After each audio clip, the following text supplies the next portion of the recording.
just finished up the install. You saw the previous. This is now the after, which is JVC radio just at the bottom. Obviously it relocates your buttons on the top. Obviously you have the ability for DAB, tuner, Bluetooth, Apple CarPlay as well. So if you go to the Apple CarPlay, obviously you have it all available just here.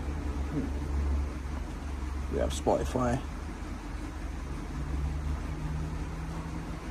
We have Waze. And we also have Google Maps as well available. Obviously it has the ability to rotate the volume up and down.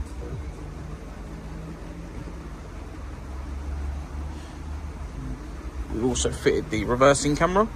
So if I go into reverse, there is our reversing camera. Just up there. Now reverse goes back to normal. Obviously the reversing camera on the back. These are small camera just on the edge there.